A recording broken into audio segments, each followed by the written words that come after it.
And join us. Coach, thanks for coming over here. Oh, no problem, man. How you guys doing? We're good. How are you? Good. How are you? Good. It looked like you just went through practice, man. Well, I kind of did. Hey, you look like you can, though. That's really good. Trust me, I can't play anymore. Not even one play. Yeah, you'll be both. Different being the head coach than one of the coordinators? It is a little different, you know. I have to sometimes go just jump in. And I don't want to step on my coach's toes. I want them to coach the players, but I like a boy sitting back there in the back. How difficult is that? Because I've been around a lot of guys that went from coordinator to head coach and, assistant coach to head coach. How difficult is it not to jump in, especially with something that you know and that you've already instructed your assistant coach, this is my philosophy, this is what I want to do. How difficult it is for you not to say, wait a minute, let me take care of it. Let me take this drill over and let me do this. I don't do that very often. I try to coach my coaches, coach the players. But every now and then, you got to just step in. When the things take over, you just step in. All right, Coach, let's get to the elephant in the room. Let's just do it off the top. Oh, come on. Let's go. I think I know what it is. Okay. All right, so LaDainian Tomlinson's going into the Hall of Fame. Absolutely. Love him. Right. And Terrell Davis is going to the Hall of Fame. Yeah, my teammate. It's like my brother. Yep, okay. Yeah. And there seems to be a feeling, and correct me if I'm wrong, that to be invited to that ceremony is a huge honor. If a player invites you or a teammate, it's a huge honor. Oh, it's huge. I got invited by 3. I got invited by LT, Terrell, and Gary Jones. And it's a huge honor. And I regret that I can't make it because I know how big of an accomplishment that is.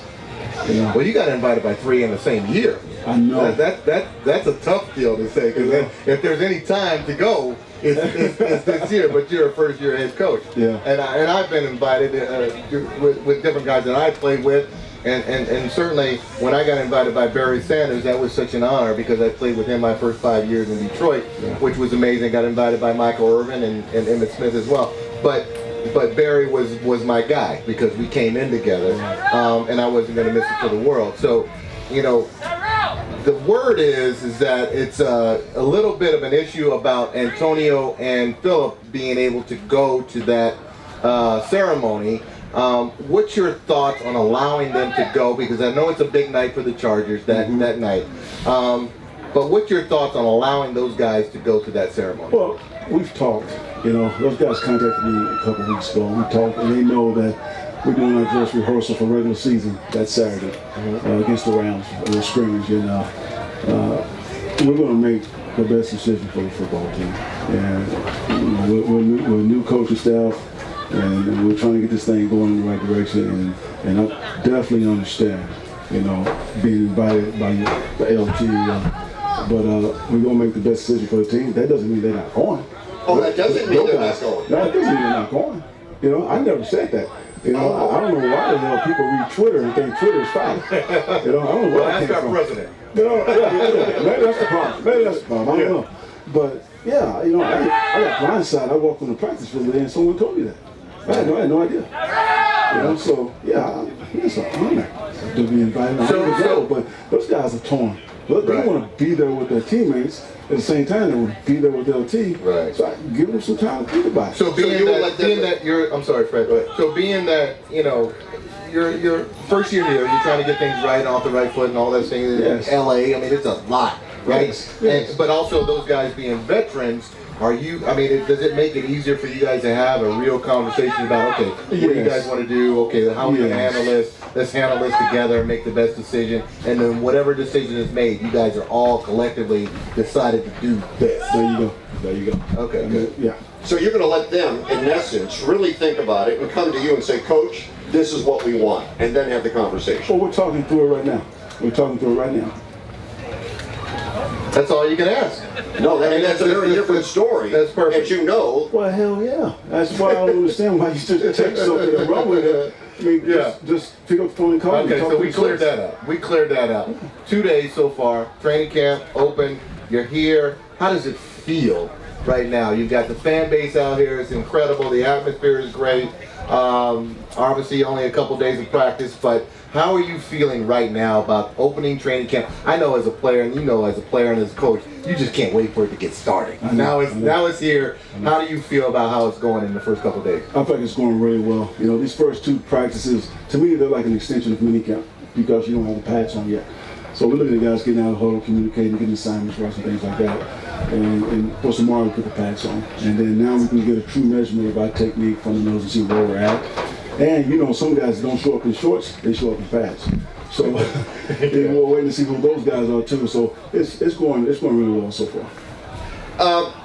From an offensive perspective, I mean, and you've been so successful running the ball, what do you hope to implement here? What might appear different here than Charger fans saw last year? You know, we're going to be more balanced, I can tell you that. We will have more rush attempts. Now, we won't be a ground and pound team. I got a quarterback that can deliver the ball, and we have some receivers that can run and catch it. So, but we'll take what the defense gives us. I feel like we're in a good situation here on offense. Because we are going to develop a running game. We're going to do that. And when you try to stop that running game, Phillip has the arm talent to pick you apart. So, I kind of like the offense and the personnel that we have. Yeah, no, that's so important. I mean, I think that when you look at a guy like Phillip Rivers, especially in the past, it's been very, you know, pass happy, you know, a little bit, and he's performed, you know. But as we've seen, the teams that have won the last few Super Bowls have been teams that are balanced, sure, and been teams that can run the football. That hasn't changed. That's never that changed, hasn't right? changed. You know, Yeah, exactly. So we're looking at, you know, obviously we're excited, fans are excited, you know, guys throwing for 5,000 yards and 40 touchdowns a year. I look at it this way. When Mike Shanahan got to Denver, and I believe it was 1995, you know, Elway was kind of like that. Elway was throwing for 5,000 yards a year, and, you know, but Mike got there and what did he do? He built a running game to complement Elway's passing game.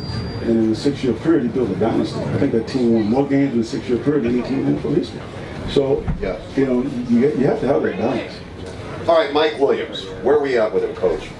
You tell me. I mean, you know, he's still dealing with the herniated disc in his back, and he's rehabbing, he's working hard, he's doing well. He's doing everything he can to get back on the football field, and that's all you can ask for. I mean, he's injured, and we're not going to let him back out there until he gets well. Yeah, so there's no rush here. Let's get him 100% healthy and then put him on the field. Well, we have people at that receiver position anyway, you know, that can play. So it's not like we drafted him to be the day one starter. You know, he's got time. Yeah, and the one area, or a couple areas that you have a lot of depth is that receiver. So that's a good situation to be in. Is that you guys got some receivers that can be, you know, quality receivers that can fill the void. And yes, you drafted him number 1, you want him to be productive, but you're not going to drop off too much because of what you have already, especially if Keenan can stay healthy and some of the guys that can stay healthy. Receiving core is a position that you got to feel comfortable about. I do. I feel real comfortable with the guys we have. Coach, we appreciate you coming by. This was great. I know you were talking to the media and you jumped over here. Thank you for addressing. Oh, no problem. Well, you know what? Put it to rest. You only made one mistake. You know, you made one mistake during our little conversation. You know what you said? It won't be my last. If you have any questions, call me. All right, Coach. Hey, You were the one that said it. We didn't say it. All right, don't put it out there. Put Fred's number out there. Call